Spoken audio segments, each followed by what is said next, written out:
My name is Amber Sullivan, and at 29, I was still a disappointment to my family.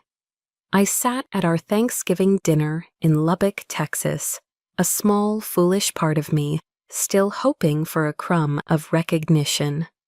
My father, Robert, raised his glass. To Ethan, he boomed, "The future of this family and Aegis Dynamics." Then my mother's voice, dripping with a pity that cut deeper than any insult, sliced through the air. "And Amber, when are you going to quit that little army game and get a real job?" The air was stolen from my lungs as I sat there, a ghost at my own family's table. They had no idea that my little game was a $1.2 billion national security project. Their project. It's a uniquely painful feeling, isn't it? That moment you realize you're invisible to the people who are supposed to see you best. If you know that feeling, I'd be honored to read your story in the comments. Because that night, I made a silent vow. It was the last time they would ever make me feel that way. And the story of how I kept that vow is what you're about to hear. The long drive to Lubbock had been a familiar ritual of self-deception. As my Ford F-150 ate up the miles of flat Texas highway, under a sky so vast it felt like infinity, I let myself hope. Maybe this year would be different. Maybe this time they'd see me. I walked through the front door, and the warm, rich scent of roasting turkey, sage, and cinnamon hit me first. It was the smell of home, a comforting lie. The warmth stopped at the door. My mother, Carol, was in the dining room, her back to me as she meticulously arranged the silverware. She glanced over her shoulder.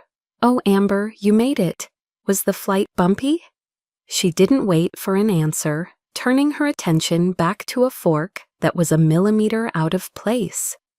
In the living room, my father sat in his worn leather armchair, a glass of whiskey sweating in his hand. The low roar of the Dallas Cowboys game filled the space between us. He gave me a single perfunctory nod, his eyes never leaving the screen. No hug, no welcome home, kiddo. Nothing.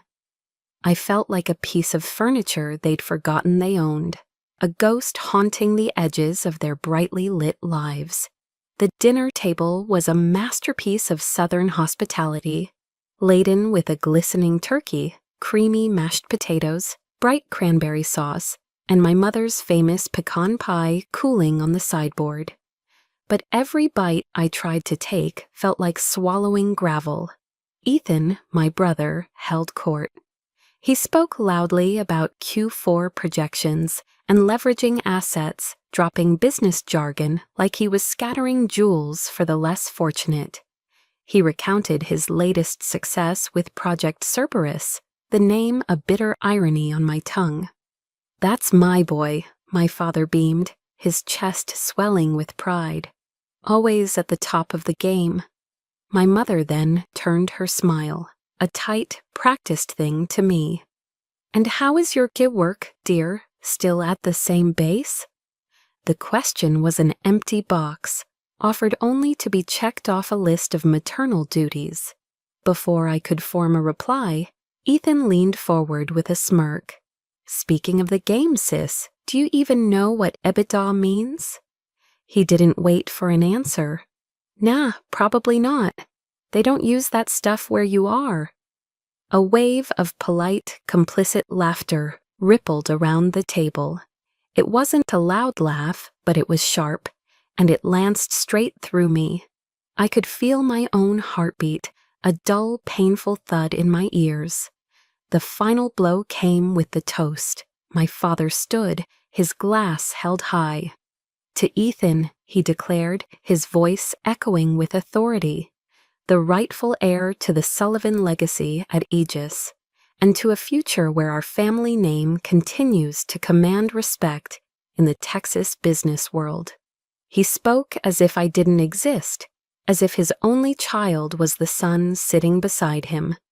He sat down to applause from my aunt and uncle. In that quiet moment, My mother leaned toward me, her voice a conspiratorial whisper meant to sound like comfort. "Amber, your father just wants what's best for you. You should have listened to him all those years ago." The blame, the casual crushing weight of her blame, was worse than the outright disdain. It wasn't anger I felt then. It was a terrifying cold clarity, a decision, forged in the fires of years of silent slights, settled deep in my bones. I didn't say a word. I just looked down at my plate, the food now a blur. They would pay for this, not with anger or with tears. They would pay for it with the one thing they truly understood: consequences. The decision hung in the air, a silent cold weight in the aftermath of the disastrous Thanksgiving dinner. I didn't storm out. I didn't raise my voice. I simply excused myself and walked up the familiar creaking stairs to my childhood bedroom. The vow I had made downstairs wasn't born of a single insult. It was the final, cracking sound of a foundation that had been eroding for years. To understand the steel in that decision, you have to walk through the museum of my past. My room was exactly as my mother had preserved it, a shrine to the daughter they had wanted me to be. Trophies for cheerleading and academic decathlons gathered dust on the shelves. Faded ribbons from track meets hung beside framed honor roll certificates. It was a museum of a ghost, of a girl who had tried her best to fit their mold. My eyes drifted to a blank space on the wall, a pale rectangle where the wallpaper was a slightly lighter shade. That space was reserved for a ghost of a different kind. I remembered the day I was commissioned as a second lieutenant in the U.S. Army. The pride I felt was a physical thing, a warmth spreading through my chest as the polished gold bar was pinned to my uniform. I'd sent the 8/10 photograph home, imagining it taking its place on the wall. A few weeks later, I called my mother, my voice bubbling with excitement. "Oh, honey, I got it," she'd said, her voice distracted. "It's just, the wall is so full, and Ethan's new management certificate is rather large. I'm not sure where to put it." The next time I came home, I found it. My commissioning photo, the proudest moment of my young life, wasn't on the wall. It was stuffed in my father's desk drawer, curled at the edges, tucked beneath a stack of old utility bills. Meanwhile, Ethan's certificate, celebrating a low-level promotion, hung in a heavy Texas oak frame with a gleaming brass plate, given the place of honor right above the fireplace. The memories kept coming, each one a fresh layer on an old wound. I was in Afghanistan, the air thick with the taste of dust and fear. The sickening shriek of incoming rockets had sent us scrambling for the concrete bunkers, the percussive whoomp of the impacts shaking the very ground beneath us. When the all-clear was finally given, my hands were still trembling as I found a satellite phone to call home. I just needed to hear a familiar voice, to feel a connection to a world where things didn't explode. My father answered. "Amber?" he'd said, his voice sharp with impatience. "I'm in the middle of something with the Japanese partners. Is it an emergency?" Before I could even say that I was okay, that I was alive, he'd continued. "If not, call back later." The line went dead. I learned a few days later from an aunt's email that his emergency meeting had been a celebratory golf game at the country club, honoring a new contract Ethan had landed. I could have died in that bunker, a world away, and my existence would have been an inconvenience to his tea time. But the loneliest I ever felt wasn't in a war zone. It was on a perfectly manicured parade ground at Fort Gordon, Georgia. It was the day I was promoted to lieutenant colonel, a significant achievement at my age. The ceremony was formal, filled with the crisp formations and solemn traditions I had come to love. I had sent the invitations home a month in advance, but when the time came, I stood on that field, scanning the crowd, and saw only the 2 empty chairs where my family was supposed to be. They were stark, empty voids in a sea of proud, smiling faces. That evening, a storm rolled in, the Georgia sky weeping as if for me. I stood in the downpour, my phone glowing in my hand, reading the email from my mother. "So sorry we couldn't make it, sweetie," it read. "The whole family had to fly down to Florida.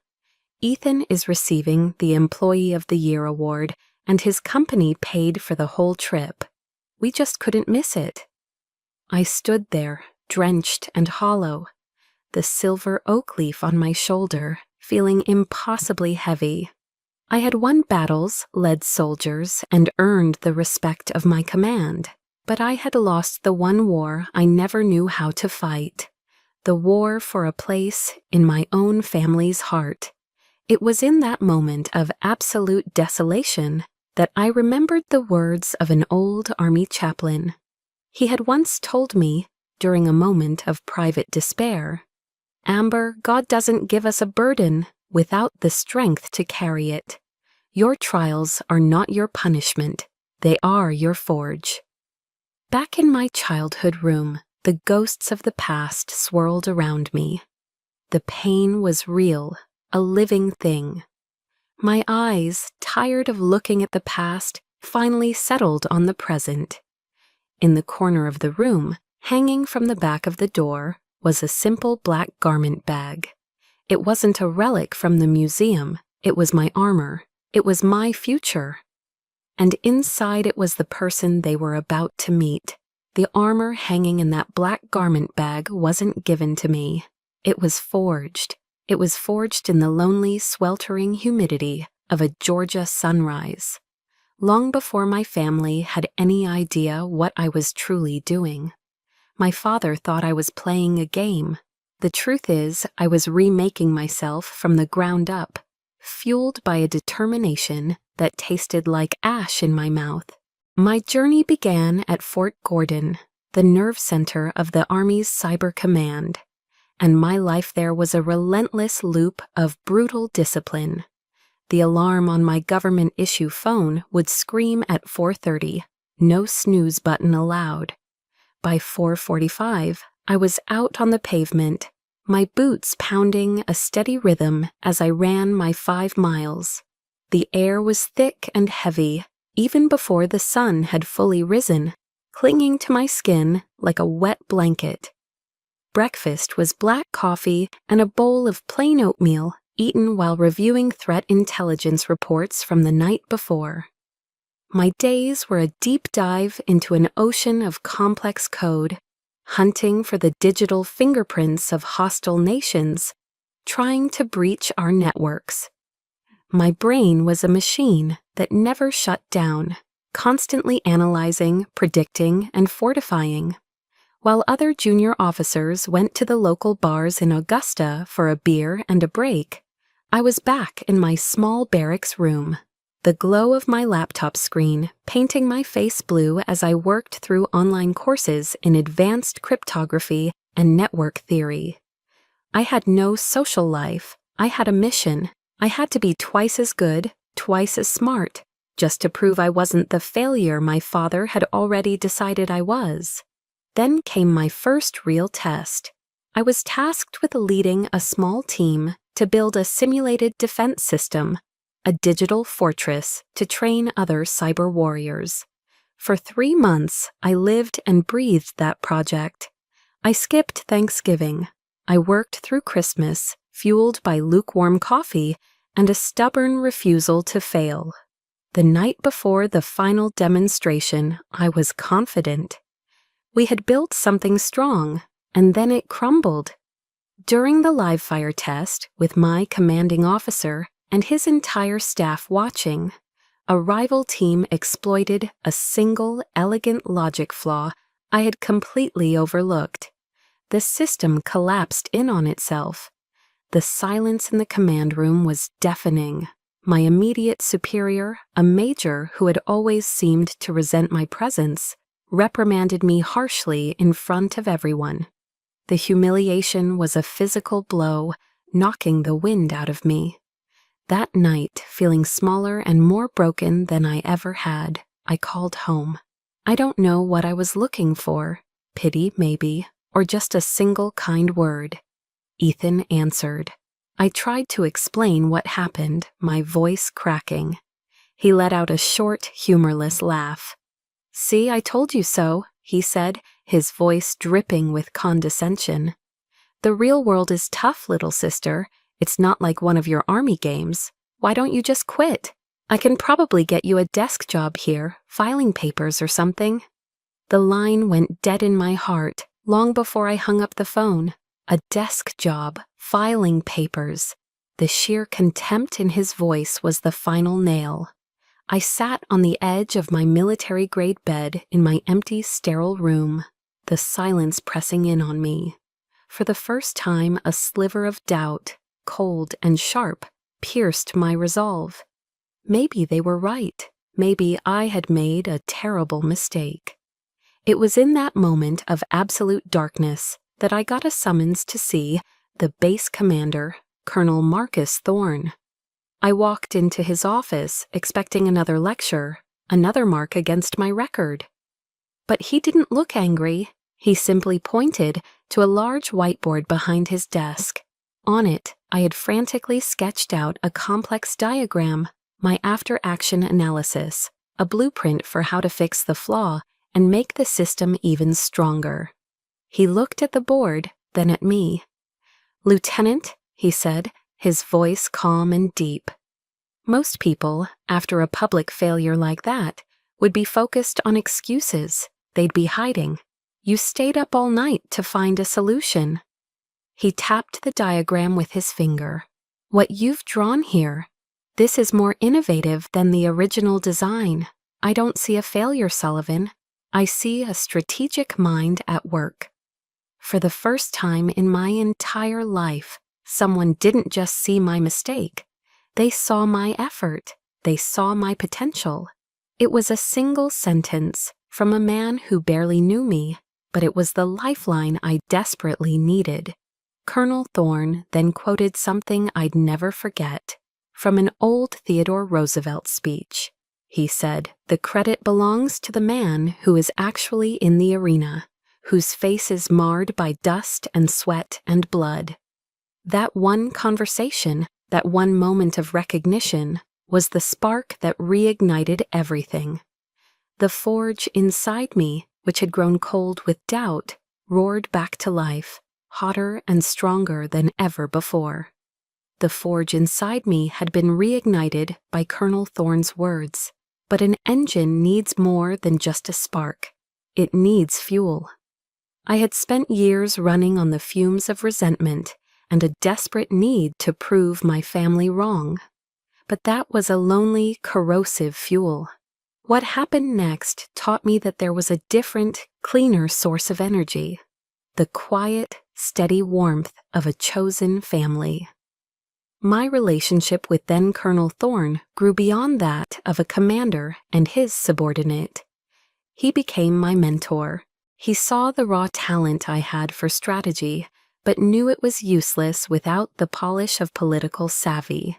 He taught me how to navigate the minefield of Pentagon bureaucracy, how to frame a complex technical argument in a way that even a four-star general with no cyber background could understand. He showed me how to be heard. When I was promoted to captain, it was his hands that pinned the 2 silver bars onto my shoulders. The pride in his eyes felt more genuine than any I had ever seen in my own father's. After the ceremony, he didn't just offer a clipped "congratulations." He said, "My wife Helen is making her famous BBQ ribs tonight. You should come over." I was hesitant, unused to such casual kindness, but I went. His home was modest, comfortable, filled with the scent of slow-cooked meat and freshly cut grass. The moment I walked in, Helen, a woman with a smile that could melt glaciers, wrapped me in a warm hug. "So you're Amber," she said, her voice full of genuine delight. "Marcus talks about you all the time. Welcome, welcome to our family." I think I stopped breathing for a second. Family. The word, offered so freely, so warmly, struck a chord deep inside me I didn't know existed. We ate on their back porch, the Georgia twilight settling around us. The dinner was simple, just ribs, potato salad, and coleslaw. But sitting at that patio table, laughing at the Colonel's old war stories, I felt a sense of belonging that 1,000 of my mother's perfectly set Thanksgiving tables could never provide. It was a bittersweet ache. The joy of being accepted mingled with the sad realization of what I had been missing my entire life. That sense of a new family solidified during a tour of duty in Germany at Ramstein Air Base. I was working with a multinational NATO task force, and as my first Christmas away from the States approached, a familiar sense of dread began to creep in. I pictured myself alone in my small apartment, while back in Texas, my family would be gathered, exchanging gifts, continuing their lives as if I were on a different planet. But I wasn't alone. My team, a motley crew of American, British, and Italian officers, refused to let anyone spend the holiday by themselves. They organized a potluck dinner. The Italian major brought a massive bubbling lasagna his mother had taught him to make. The British captain contributed a shepherd's pie, hearty and comforting. I, in turn, baked a Texas pecan pie, a little piece of my complicated home. We crowded into someone's living room, decorated a lopsided Christmas tree with makeshift ornaments, and exchanged small, thoughtful gifts. We talked and laughed, sharing stories of our families and traditions back home. Looking around at those faces, these strangers who had become my brothers and sisters in arms, I understood. Family wasn't just blood, it was shared hardship. It was watching each other's back. It was showing up. It was this newfound strength, this sense of being anchored, that allowed me to say yes to the most pivotal call of my career. By then, Marcus Thorne was a brigadier general. He called me personally. "Amber," he said, his voice serious, "there's an opportunity, a direct commission to full colonel. It's a big jump, but the mission is critical. It's called Project Cerberus." My blood ran cold. Aegis Dynamics, my father, my brother. General Thorne seemed to sense my hesitation. "Listen to me," he said, and his tone was no longer that of a general, but of a father. "I know the situation. The partner is Aegis Dynamics. I know the personal connection. If this is too much, if you feel it compromises you in any way, you can say no. I can assign it to someone else, no questions asked." I was silent for a long moment, letting his words sink in. He was giving me a choice. He was offering me a level of respect and consideration that my own father had never conceived of. He saw me, not my last name, not my potential use to him. He saw a human being with a complicated history and was protecting me. That single act of respect was the final piece of armor I needed. "No, General," I said, and my voice was clear and steady, without a trace of doubt. "I'll take the assignment." A smile entered his voice. "I thought you might." "It's time," I added, more to myself than to him. It was time to stop being the girl in the museum and to start being the woman I had become.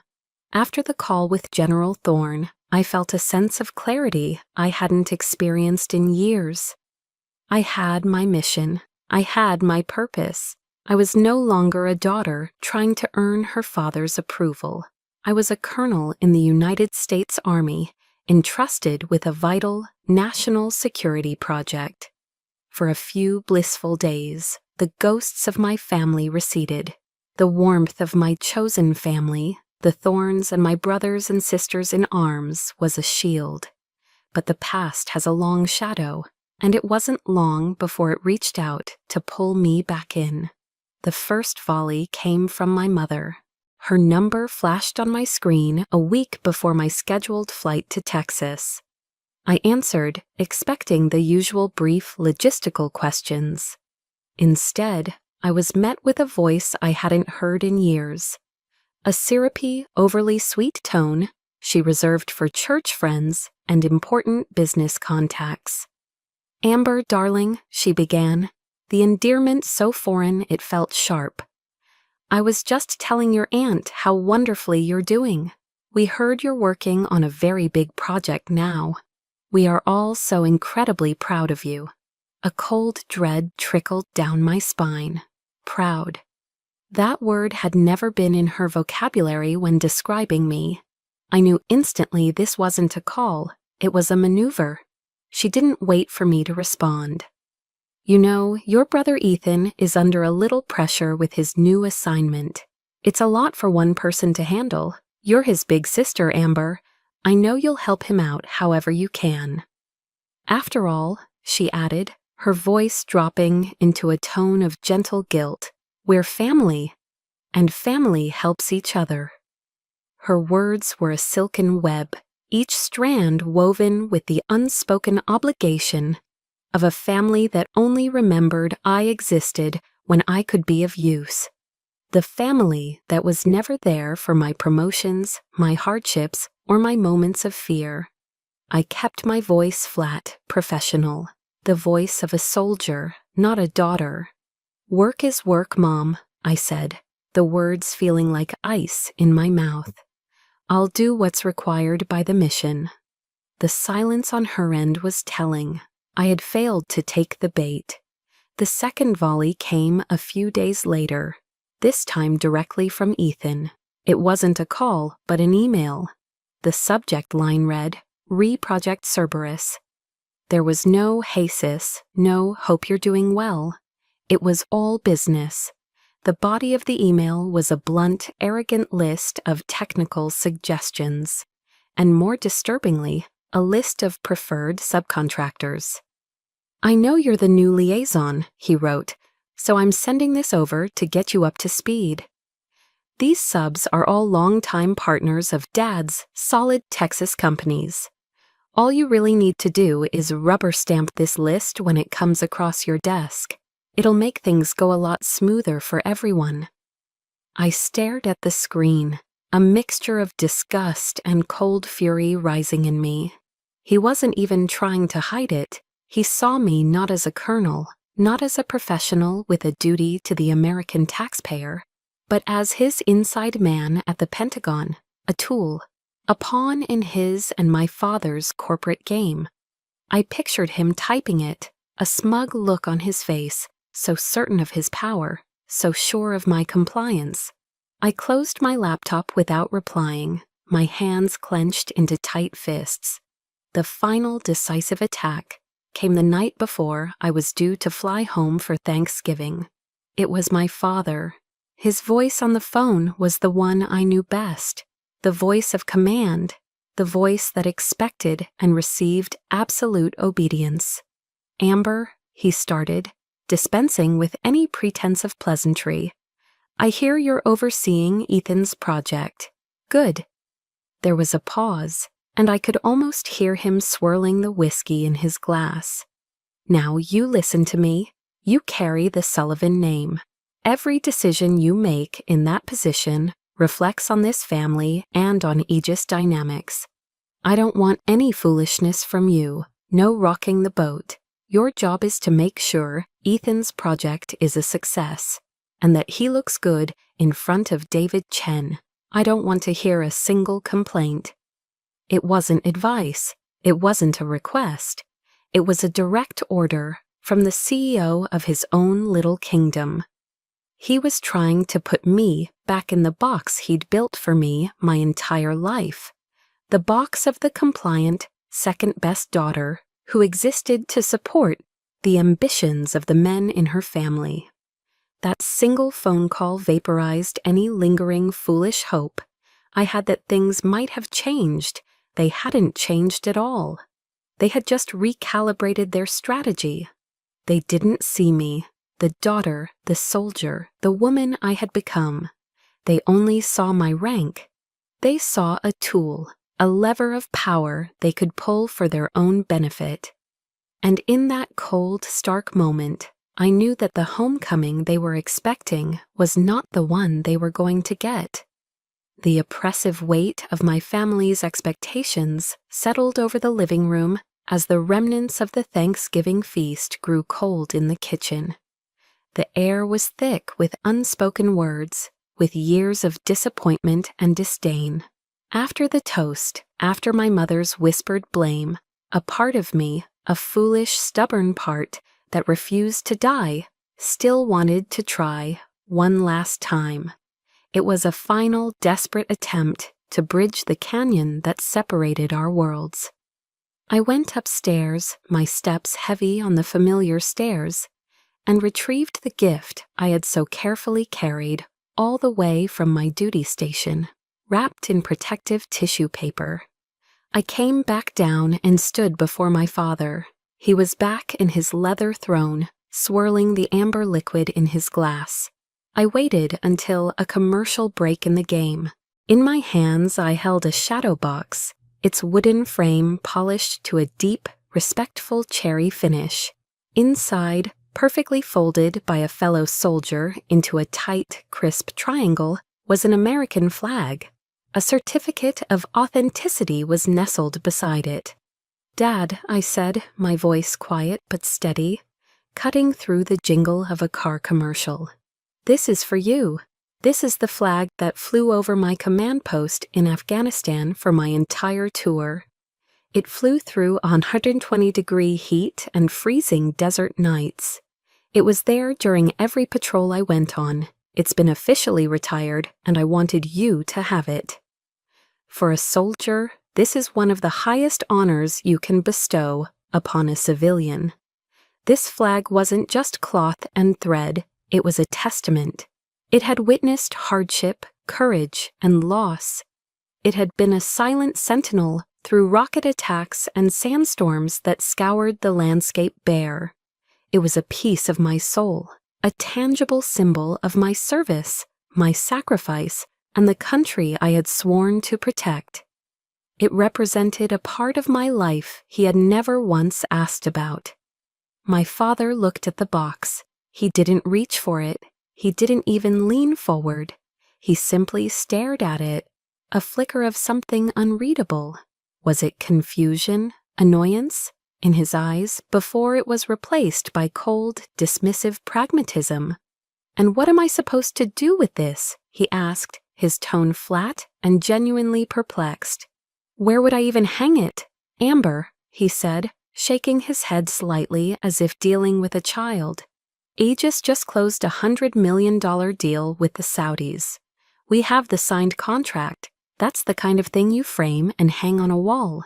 He waved a hand, a gesture of finality, of utter rejection.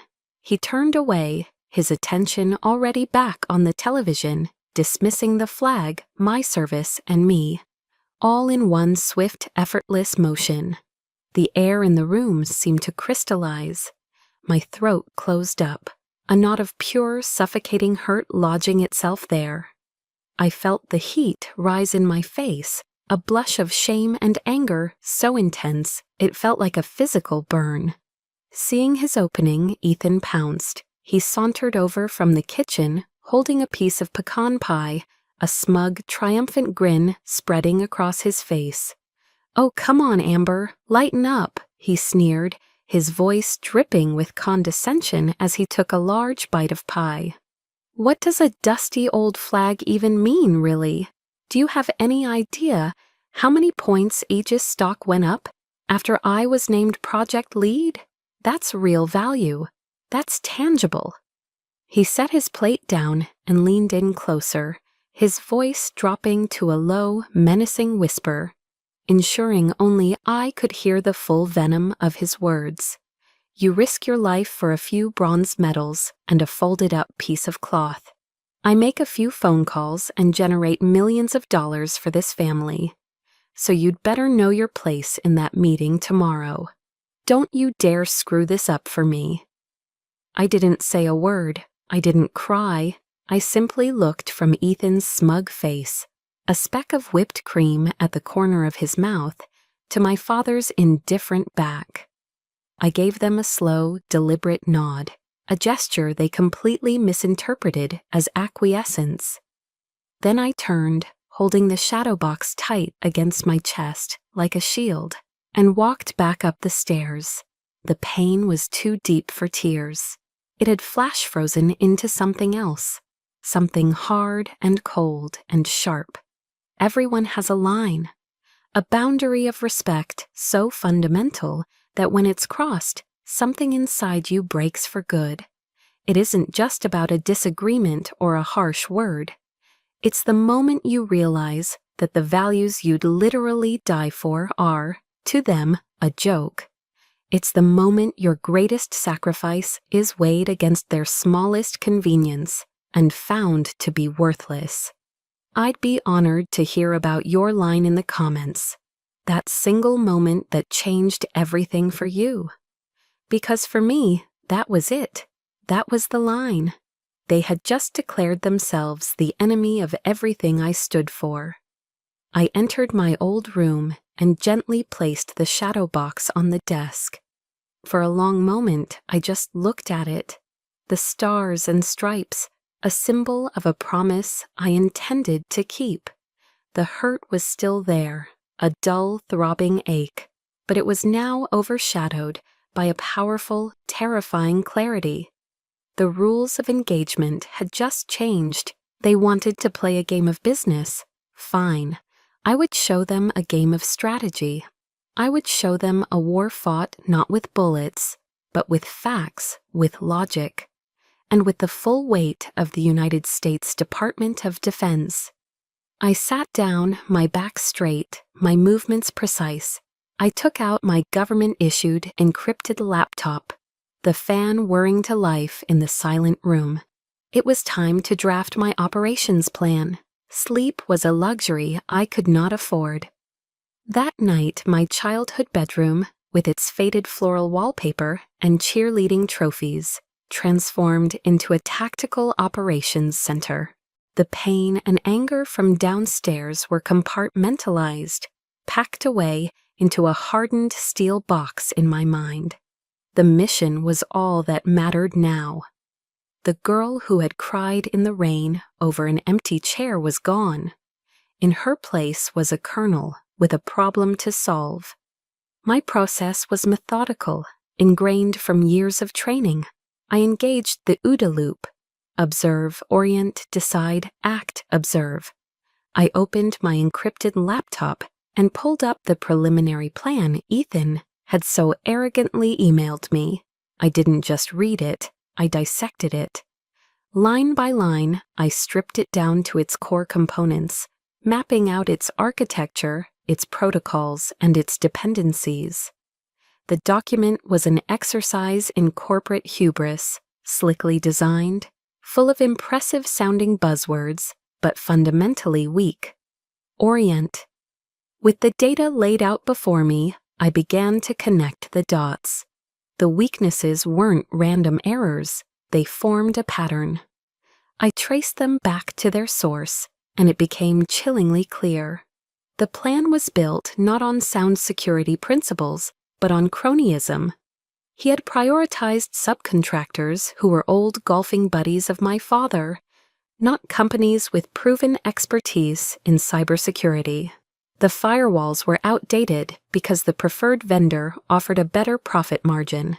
The encryption standards were subpar because the recommended consultant was my uncle's brother-in-law. This wasn't just a bad plan, it was a house of cards built on nepotism, designed to enrich family friends at the expense of national security. The sheer, breathtaking arrogance of it was astounding. They thought I was a rubber stamp. They thought I was one of them. Decide? My course of action became crystal clear. I wasn't going into that meeting to humiliate my brother. I was going in to protect the integrity of a $1.2 billion defense project. My objective was not familial revenge, it was mission success. I spent the next several hours forging my weapons. I didn't write a speech. I compiled a list of questions. Each one was a scalpel, designed to precisely cut through the jargon and expose the fatal flaw beneath. Can you explain the decision to use the X2500 series firewall when it has a known vulnerability to side-channel attacks, a vulnerability that was widely publicized 6 months ago? The proposal relies heavily on a subcontractor, Texan Solutions, whose primary experience is in commercial IT, not hardened military networks. What is their specific qualification for handling classified data streams? The data redundancy plan appears to have a single point of failure. How do you justify this in a Tier 1 national security project? Each question was a loaded weapon, and I knew the answers, or lack thereof, before I even asked. Just as the first hint of gray light began to silhouette the cotton fields outside my window, I made a final strategic move. I initiated a secure, encrypted call to General Thorne. He answered on the second ring, his voice alert and clear, even at this early hour. "General, this is Colonel Sullivan." I kept my voice formal, direct. "I have completed my initial assessment of the Project Cerberus proposal. It is critically flawed. I am requesting full discretionary authority in the 9 a.m. meeting, up to and including the authority to recommend an immediate halt to the project pending a full review." The silence on the line stretched for a long moment. I could hear him breathing, considering the weight of my request. He wasn't just my mentor now, he was my commanding general, and I was asking for the power to potentially derail a billion-dollar contract and cause a major political headache. Then his voice came back, firm and unwavering. "Colonel Sullivan, I put you on this assignment because I trust your judgment, not your last name. You have full authority. Do what you have to do to protect the interests of the United States Army." Full authority. Those two words were the final piece of my armor. The knowledge that I was not alone, that my command had my back, solidified my resolve into something unbreakable. An hour later, I stood in the bathroom, the steam from the hot shower clearing from the mirror. I began the ritual. The crisp, dark blue skirt and jacket of the Army service uniform, the perfectly knotted tie, the rows of ribbons on my chest, each one a silent story of a place I had been, a job I had done. The brass buttons polished to a mirror shine, and last, the single most important pieces, the silver eagles of a full colonel, pinned precisely on each shoulder. I looked at my reflection. The tired, hurt girl from the night before was gone. The woman staring back at me was not a Sullivan. She was a commander. Her eyes were clear, her posture was straight, and her purpose was absolute. My father and brother were about to have a meeting with their daughter. But the person who was about to walk into their boardroom was Colonel Sullivan of the United States Army, and she was coming to do her job. The drive from Lubbock to Austin was 5 hours of focused silence.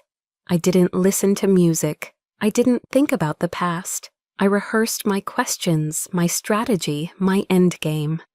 I was no longer a daughter driving to a family confrontation. I was a commander moving toward her objective. The Aegis Dynamics campus in Austin was a gleaming monument to modern corporate power. Glass and steel towered over manicured lawns, a world away from the dusty plains I called home. This was the heart of the Silicon Hills, a place where ambition was the currency and results were the only language spoken. I felt a surge of cold confidence. This was a language I could speak. I pulled into the visitor parking and stepped out of my truck. As I walked toward the main entrance, the polished glass doors reflected a woman I almost didn't recognize. The Army service uniform, with its sharp lines and stark colors, was a suit of armor that changed the way I walked, the way I held my head. It was a visible proclamation of who I was. The moment I stepped inside the vast marble-floored lobby, the atmosphere shifted. The security guards at the main desk, both former Marines by the look of their posture and haircuts, saw me. Their casual chatter stopped. They straightened up, their eyes instinctively flicking to the silver eagles on my shoulders. One of them, a man with sergeant stripes tattooed on his forearm, immediately came around the desk. "Good morning, Colonel," he said, his voice crisp and respectful. "We've been expecting you. You're cleared for the executive floor."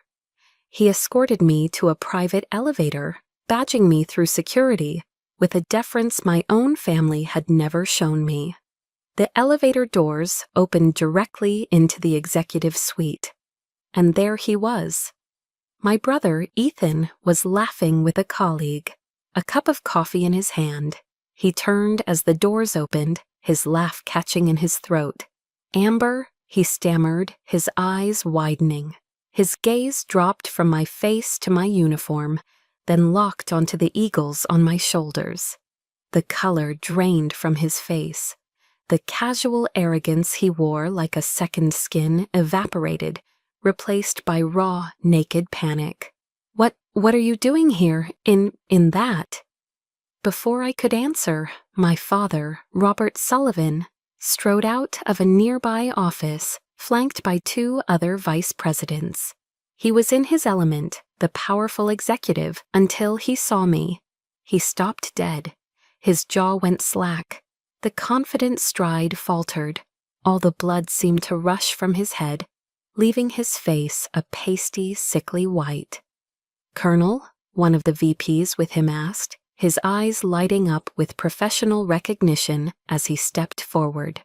"It's an honor to have you here in person. We weren't expecting you on site." My father could only whisper the word, a strangled sound of disbelief. "Colonel," I gave a single professional nod to the vice president, ignoring the personal chaos erupting around me. "It's good to be here." I walked past my stunned father and my shell-shocked brother and entered the boardroom, leaving a trail of silent, frantic confusion in my wake.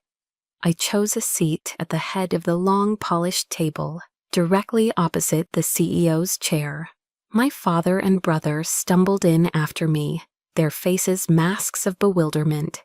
They chose seats at the far end of the table, as far away from me as possible, looking small and utterly out of place. At precisely 9 a.m., the CEO, David Chen, entered. He was a dynamic, respected leader, known for his sharp mind and no-nonsense attitude. His eyes scanned the room, noted the tension, and then landed on me. A smile of genuine, surprised pleasure broke across his face. He walked directly to me, extending his hand. "Colonel Sullivan," he said warmly, his handshake firm. "This is a welcome surprise. I was under the impression our meeting would be via video conference." I rose to meet his handshake. I felt a project of this importance warranted a personal visit, Mr. Chen. He beamed, then turned to the room, his voice carrying the full weight of his authority.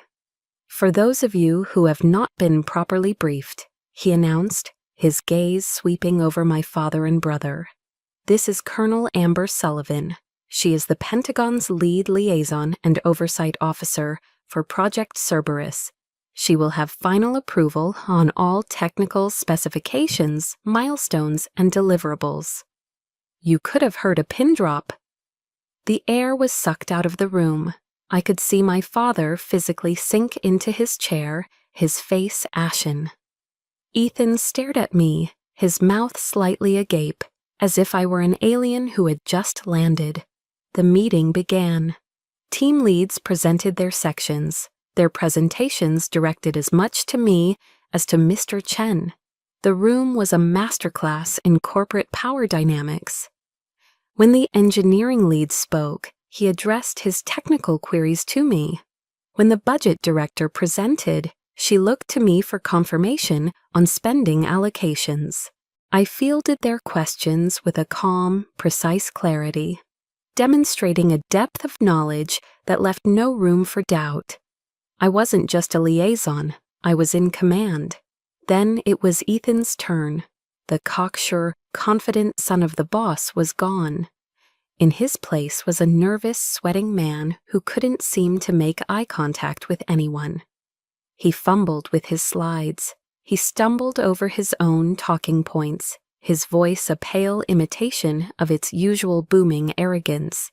He was clearly and completely unnerved by my presence, by the authority I radiated from the other end of the table. When he finally finished his rambling presentation, there was a polite, awkward silence. I let it hang in the air for a moment before I spoke, my voice cold, clear, and devoid of any emotion. "Thank you, Mr. Sullivan," I said, using his last name deliberately. "I have a few questions. Your plan calls for the use of the X2500 series firewall. Are you aware that this model has a known, well-publicized vulnerability to side-channel attacks?" Ethan blinked. Our vendor assured us." I cut him off. "Your vendor is incorrect. Second, your data redundancy plan has a catastrophic single point of failure. How do you justify this in a Tier 1 national security project?" We felt the risk was manageable. "The Pentagon does not find it manageable," I stated flatly. "Third, your primary subcontractor for data encryption has no prior experience with classified military networks. On what basis were they selected?" He had no answer. He just stared at me, his face turning a blotchy red. I let the silence sit for another beat. Then I delivered the final blow. I looked not at him, but at David Chen. "The proposal as it stands is unacceptable. It demonstrates a fundamental lack of understanding of the security requirements for a project of this nature."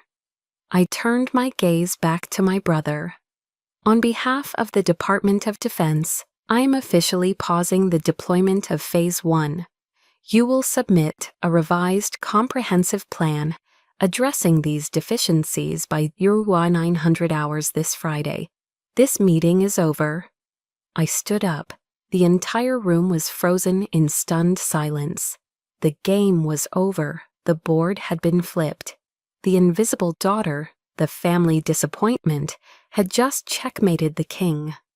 I didn't stay in the boardroom to savor the victory. There was no joy in it, only the grim satisfaction of a necessary duty performed. As the other executives filed out, their faces a mixture of shock and newfound respect, I gathered my notes. Before I could leave, my father's assistant appeared at the door, her expression apologetic. "Colonel Sullivan, your father is requesting your presence in his office. Your mother is here as well." The aftershock. I had anticipated it. I walked down the plushly carpeted hallway to the corner office, the one with the panoramic view of the Austin skyline. The door was ajar. Inside, the scene was a tableau of defeat. My mother was sitting on a leather sofa, dabbing at her eyes with a tissue. Ethan was slumped in a chair, staring at the floor, the picture of a deflated ego. And my father was pacing back and forth, in front of his massive mahogany desk, a caged tiger whose territory had just been invaded. He stopped pacing as I entered, his face a chaotic storm of anger and fear. "Why?" he demanded, his voice trembling with rage. "Why would you do this to us? Humiliate your own brother, your own family, in front of the entire company?" I stood my ground in the center of the room. my posture unchanged from the boardroom. I looked him directly in the eye, my voice as calm and steady as a frozen lake. I didn't do anything to you, Dad. I did my job, the job you and Mom and Ethan have dismissed as a little game for the last decade. This was never a family matter. This is a matter of national security. The phrase national security hung in the air, a concept so foreign to the insulated world of this office that it seemed to suck the oxygen out. My mother let out a sob. "We didn't know, Amber," she wept, her voice pleading. "We didn't know you were so important." And there it was, the confession at the heart of it all. It wasn't an apology for the years of neglect, for the missed promotions, for the dismissal of my life's work. It was an apology for underestimating my power. Their regret wasn't born of love, it was born of fear. Ethan finally looked up, his face pale and drawn. I'm sorry," he mumbled, the words sounding like they were being dragged from him. "What I saw in there today—" I cut him off, my voice sharp and precise. "Your apology is not owed to me, Ethan. It's owed to the Pentagon for submitting a proposal that was negligent at best. Fix it." I then turned my attention back to my father. "And you were worried people would think you used your influence to get me this assignment. You should be more worried about the opposite. I have built my entire career, brick by painful brick, completely independent of this family and this company, for this exact reason. I owe the Sullivans nothing. General Thorne assigned me this mission because of my expertise, and my expertise alone." My father seemed to deflate, the anger draining out of him, leaving only a bewildered, aging man. He made one last attempt to reclaim control, to put me back in my place. "Regardless of all this," he said, his voice softer now, almost pleading, "you are still my daughter." For the first time, a sad, weary smile touched my lips. I shook my head slowly. "In this building, Dad, in this context, I am Colonel Sullivan of the United States Army. That is who you are dealing with." I took a breath, and then I drew the line, not in sand, but in solid rock. "And from this day forward, any relationship we have, personal or professional, will be based on respect. Not on blood, not on obligation, on mutual respect. If you can't give me that, then we have nothing left to talk about." I turned and walked out of the office, leaving a stunned, absolute silence in my wake. I didn't look back. I walked down the hall, through the lobby where no one dared to meet my eyes, and out into the bright Texas sun. Once I was in my truck, I closed the door and the sound of the world was shut out. The adrenaline that had sustained me for the past 24 hours drained away in a sudden whooshing rush, leaving me feeling utterly and completely exhausted. I leaned my head back against the seat, my body trembling slightly from the emotional whiplash. There was no triumph, no elation. There was just a vast, quiet emptiness. And in that emptiness, I thought of the old serenity prayer. God, grant me the serenity to accept the things I cannot change. I couldn't change who they were, their priorities, their blindness, their conditional love. The courage to change the things I could change how I reacted. I could refuse to be their victim. I could draw a line and the wisdom to know the difference. I took a long, slow breath, and for the first time in my life, I felt the weight of their expectations lift from my shoulders. It was a painful, brutal amputation, but I was free. 6 months after that Thanksgiving, the Texas heat felt like a distant memory. My life was now in Arlington, Virginia, in a bright, airy apartment that overlooked the quiet, rolling hills of Arlington National Cemetery, with the massive, formidable Pentagon visible in the distance. The space was a reflection of the woman I had become, not the girl I had been. The walls were minimalist and clean. Instead of faded cheerleading trophies, they held carefully chosen pieces of my life. There was a photo of my NATO team laughing together at that potluck in Germany. There was a large world map, dotted with pins marking the places my service had taken me, from the dust of Afghanistan to the forests of Germany. And in the most prominent place, right across from my front door, hung the shadow box with the American flag. My father had rejected it, but here in my home, it was no longer a symbol of his denial. It was a monument to my own path, a testament to a promise I had kept to myself. The revised proposal for Project Cerberus had been submitted by my brother on time. It was thorough, technically sound, and stripped of all cronyism. I approved it without comment. Our relationship, and my relationship with my father, now existed only in the form of polite, professional emails. As distant and cold as stars in a winter sky, I had accepted that. The quiet ache of what could have been was still there, but it no longer had the power to break me. That evening, the warm air of a Virginia summer night drifted through my open balcony doors. My apartment was filled with laughter and the comfortable murmur of conversation. I was hosting a small get-together, a housewarming of sorts. General Thorne and his wife, Helen, were there, along with a few of the trusted colleagues who had become my truest friends. The food was simple, takeout from a local Thai place, but the feeling was anything but.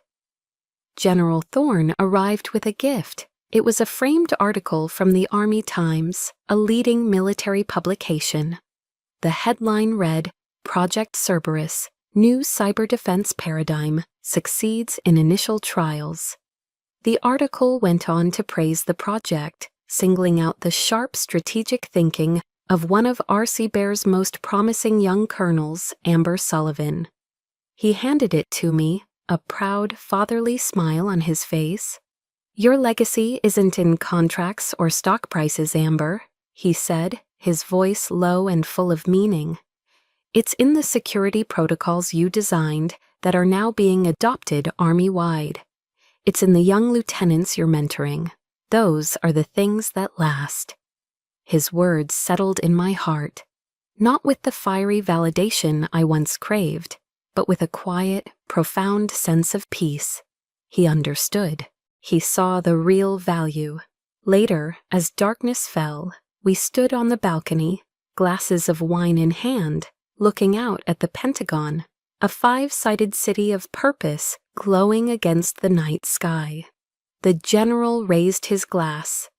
"To those who dare to take the road less traveled," he said, looking directly at me. We all raised our glasses. "To the road less traveled," we echoed. As I sipped my wine, I looked at the faces around me, illuminated by the warm light from my living room. Helen, who had welcomed me into her family without a moment's hesitation. The general who had seen my potential through my failure. My colleagues who respected me for my mind, not my name. This was my family, the one I had built, the one I had chosen. My phone buzzed. It was a video call from my parents. I hesitated for a second, then answered. Their faces appeared on the screen, looking older, smaller. They had heard about the article. They offered awkward, stilted congratulations. There was an unspoken plea in their eyes, a desire to reconnect, but they didn't know how. They didn't have the words. The old me would have dissected every syllable, searched for hidden meanings, for a scrap of genuine affection. The new me simply smiled.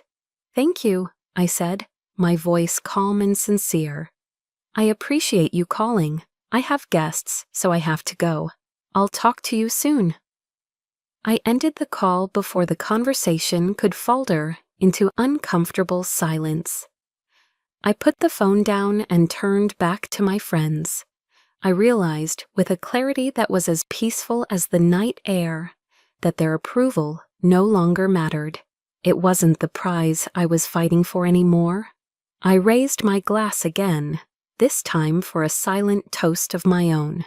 It wasn't in response to the general, it was for me. To Colonel Amber Sullivan, I thought. To the woman who found her peace, not in the forgiveness of others, but in her own unshakable pride. The road had been long and lonely, but for the first time in my life, I was truly home. That night on the balcony wasn't an ending, but a true beginning. My journey to find peace was long, and I want to thank you for walking it with me. I believe everyone has a story of finding their own strength, of choosing their own family, and of defining their own worth on their own terms. The mission of this channel is to be a home for these powerful journeys. By following, you become part of a community that believes no one should feel invisible. Please share your own moments of finding peace in the comments below. Thank you for listening.